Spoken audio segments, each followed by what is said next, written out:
શ્રી વલ્લભાધીશ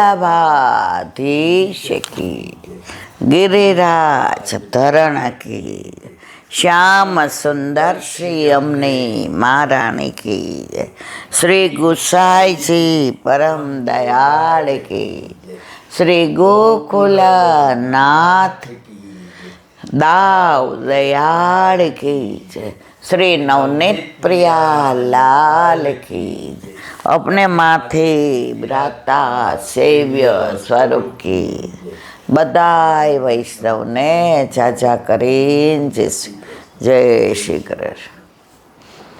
फागण महीनानी અમાસ કાલે ચૈત્ર મહિનો પહેલો દિવસ, બેસતો મહિનો, કાલે ગુડી પડવો ગણાય કે કાલે સંવત્સર કહેવાય।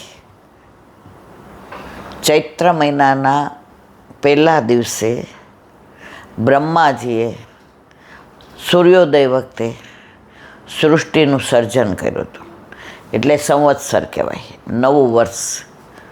અને કાલથી નવરાત્રિનો પ્રારંભ થાય।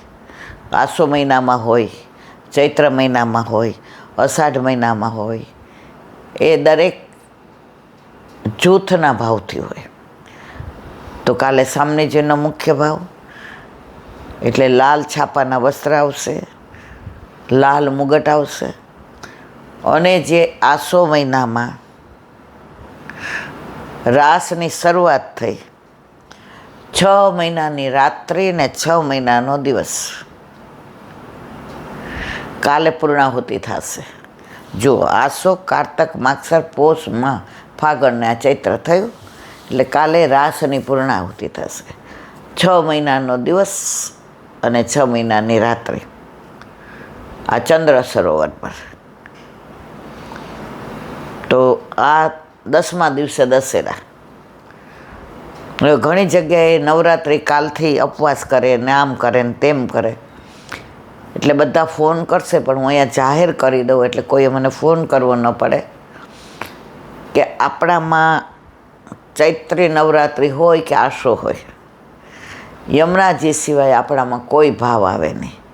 આપણે કોઈ તપ ન કરવાનું હોય, કોઈ વ્રત ન કરવાનું હોય, કશું આપણે ધાયણા બાયણા ન કરવાના હોય, આપણે ઉપવાસ ન કરવાના, આપણે વધુમાં વધુ યમુનાજીનું નામ લેવાનું, બાકી કશું વિશેષ।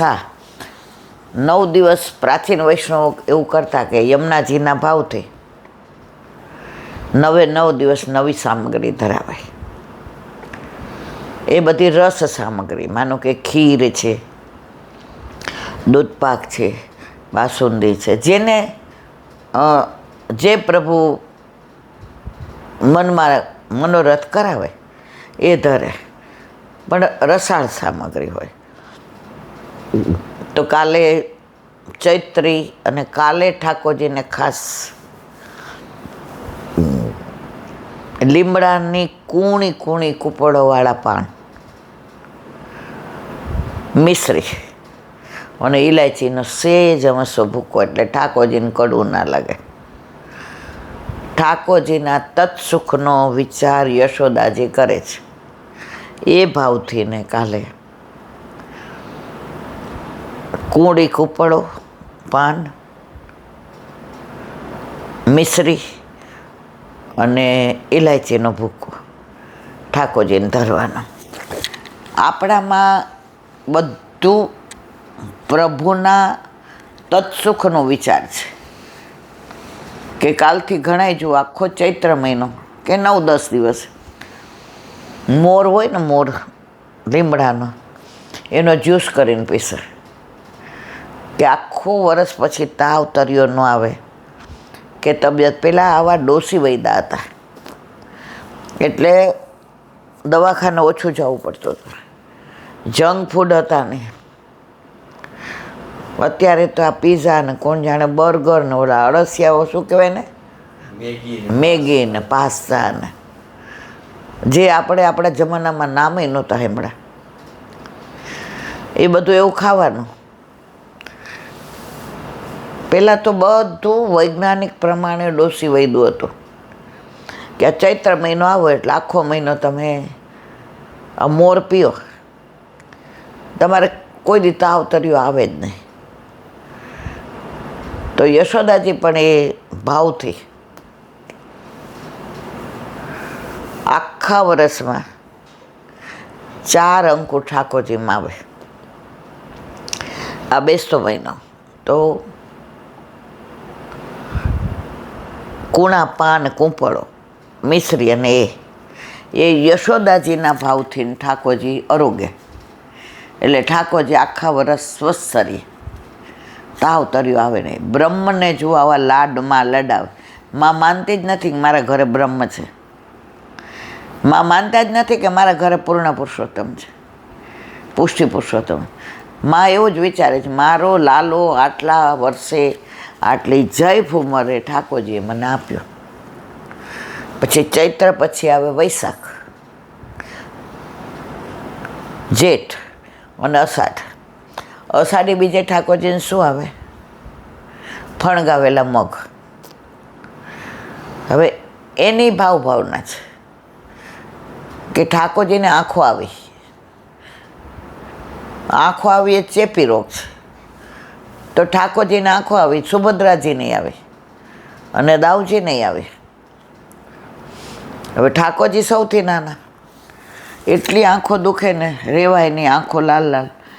માં વૈદ્યને બતાવ્યા, પૂછડું ગાયનું ફેરવું, નજર ઉતારે, પણ લાલાને સારું થયું નહીં.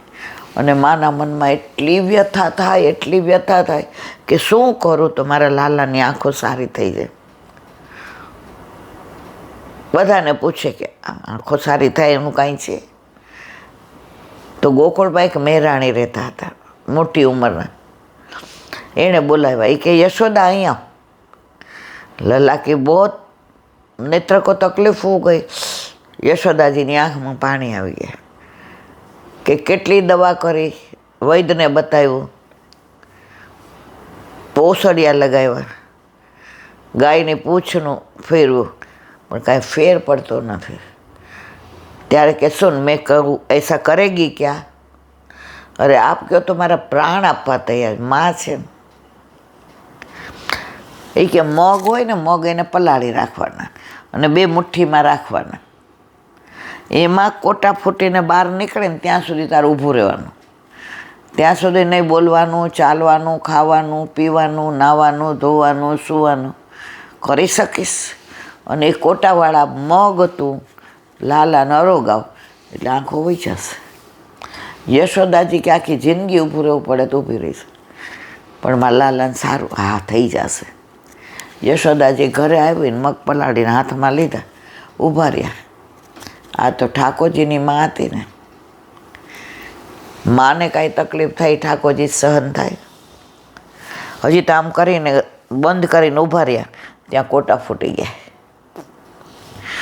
અને ઠાકોરજીને અરોગાવ્યા. આંખો સારી થઈ ગઈ. એટલે અષાઢી બીજ સુધી જો પાટા બાંધેલા હોય છે, પછી અષાઢી બીજે પાટા કાઢવામાં આવે.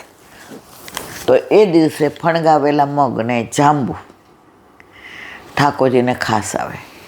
તો જો પેલા ચૈત્ર મહિના યશોદા માના ભાવથી આરોગ્ય, અષાઢ મહિનામાં માના ભાવથી ને ફણગાવેલા મગ આરોગ્ય. પછી અષાઢ, શ્રાવણ, ભાદરવો, આસો મહિનામાં દશેરાએ જવારા ધરાવે ઠાકોરજીને, એટલે અંકુર. કેમ? નવરાત્રિના 9 દિવસમાં ઠાકોરજીનો વિયોગ સામનેજીને થયો અને દોડતા ગયા તો સામનેજીના ચરણારવિંદમાં જવનું ચિહ્ન છે. તો એટલો વિરહ થયો પ્રભુને મળવાનો કે જવમાંથી ઝવેરા થઈ ગયા. ઠાકોરજી કે મારા માટે આટલો વિરહ? તો એ તો હું સિર પર જ ધરાવું ને. તો એ ઝવેરા દશેરાના દિવસે ઠાકોરજીએ માથે ધરાવ્યા. તો ધરાવ્યા કોના ભાવથી? રાધાજીના, સામનેજીના ભાવથી. હવે આવ્યું કારતક, માગસર, પોષ ને મા મહિનામાં શું આવે? વસંત પંચમી. તો વસંત પંચમીએ કળશનું અધિવેશન થાય. એમાં બધા અંકુર આવે. આંબાના મોર આવે, આંબલીના આવે, આસોપાલવના આવે, કંદના આવે. એ બધા મોર ભેગા કરી, લાલ કપડું બાંધી, અધિવાસન કરી, ભોગ ધરાવી, નૈવેદ્ય કરી, આરતી કરે. આ કોના ભાવથી આવે? રાધાજીના ભાવથી. રાધાજીના ભાવથી અંગીકાર કરે અને યશોદાજીના ભાવથી આરોગે. તો આખા વર્ષમાં 4 અંકુર, એમાં 2 યશોદા મૈયાના ભાવથી આરોગે અને 2 સામનીજીના ભાવથી અંગીકાર કરે. તો એવો કાલે ગુડી પડવો, સંવત્સર, નવરાત્રિ, ચૈત્રી નવરાત્રિનો પહેલો દિવસ, 9 દિવસ છાપાના વસ્ત્રો, એ પ્રમાણે સામગ્રી અને એ પ્રમાણે કીર્તન. હવે એક નાની વાત,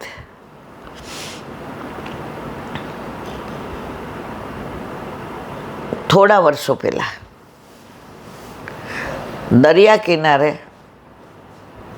એક ઓફિસર જેવા લાગતા, સુટેડ બુટેડ, બેઠા બેઠા ગીતાજીનું વાંચન કરતા હતા. ગીતાજીનો શ્લોક વાંચે, પાછા દરિયા સામો જોવે, મોજા, અને ચારે બાજુ વાતાવરણ અને પ્રસન્ન થાય. વળી ગીતાજી વાંચે, પાનું ફેરવે ને વળી એનામય તન્મય થઈ જાય. ત્યાં એક વિદ્યાર્થી આવ્યો. એ કે આપણો દેશ ક્યારેય સુધરશે નહીં. અત્યારે સાયન્સ આટલું આગળ વધી ગયું છે, લોકો ચંદ્ર પર પહોંચી ગયા, અને આ જો ગીતાજી વાંચે છે. આ બધા ગ્રંથો તો બહુ જૂના થઈ ગયા. આનાથી ને શું ફેર પડે? આનાથી શું જ્ઞાન મળવાનું છે? આનાથી શું સાયન્સમાં આગળ વધાશે? આ શેના માટે લોકો ગીતાજી વાંચે છે? હું તો વિક્રમ સારાભાઈના ઇન્સ્ટિટ્યૂટમાં વિદ્યાર્થી છું. વિક્રમ સારાભાઈ સાયન્સને કેટલું સમજીને આખું ઇન્સ્ટિટ્યૂટ ચલાવે છે કે અમારા જેવા વિદ્યાર્થી ત્યાં ભણીને સાયન્સને રિસર્ચ કરીને ક્યાંના ક્યાં પહોંચીએ. અને આ જો આ ગીતાજી બેઠા બેઠા વાંચે છે. જઈને પૂછ્યું, ગીતાજી વાંચો છો? પેલા કે આમાં શું મળે છે? કશું ના બોલે. હવે આ બધું જૂનું થઈ ગયું. હવે આ બધા ગ્રંથોને મૂકો. હવે ચંદ્ર દેવ નથી રહ્યો, ચંદ્ર ઉપર આપણે જઈએ છીએ. કશું જ ના બોલ્યા. ત્યાં એક એ જમાનાની લેટેસ્ટ ગાડી આવી અને 4 જણા ઉતરા. ઉતરીને સલામ કરી. કોને? જે ગીતાજી વાંચતા હતા એને. સમુદ્ર કિનારે ગાડી ખોલી, પધારો. અને આવી મોંઘી ગાડીમાં બેઠા. કે આ તો કેવા લાગતા હતા, હાવ લેફા જેવા. આ ગીતાજી વાંચતા હતા. શું? અને હા, ગાડીમાં જાય છે, કોઈક મોટો માણસ લાગે છે.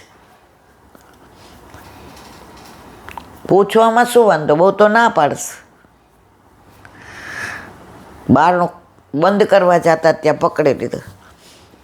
આપ કોણ? એટલે એમણે જવાબ ના આપ્યો. આપ કોણ મને કહેશો? એટલે એમની ભેગા જે કમાન્ડો હતા એણે કીધું, વિક્રમ સારાભાઈ ઇન્સ્ટિટ્યૂટ છે ને, એ આ વિક્રમ સારાભાઈ છે. જેને આના ગૌરવો. અને આ પૂછવાવાળા કોણ હતા ખબર છે? અબ્દુલ કલામ. જેણે આટલું બધું સાયન્સને આગળ વધાર્યું, ભારત દેશનું નામ જેણે કર્યું. ત્યારે એને એમ થયું કે આ ઇન્સ્ટિટ્યૂટ ચલાવવાવાળા જે આટલું બધું સાયન્સનું નોલેજ છે, એ ગીતાજી વાંચે છે ને એમ કહે છે કે મને આમાંથી જ બધું મળે છે, તો હું કઈ વાડીનો મૂળો. એમણે ગીતાજી વાંચવાની શરૂઆત કરી.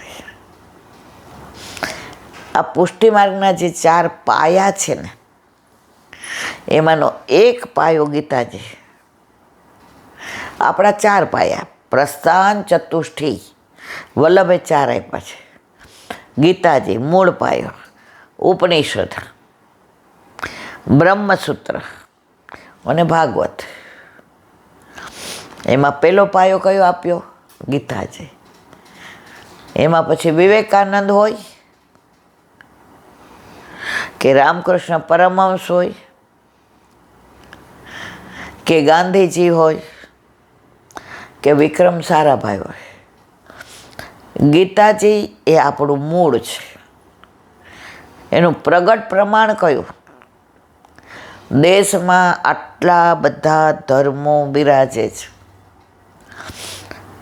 અને ઓથેન્ટિક કોટ ગીતાજી ઉપર હાથ મૂકીને બોલો. બીજા કોઈ ગ્રંથનું નામ લીધું? કારણ ગીતાજીમાં બધું જ છે. સાયન્સ છે, હિસ્ટ્રી છે, ફિઝિયોલોજી, હાઇજીન છે, ફિઝિક્સ છે, મેથ્સ છે. તમારે જે સર્ચ કરવું હોય ને બધું જ.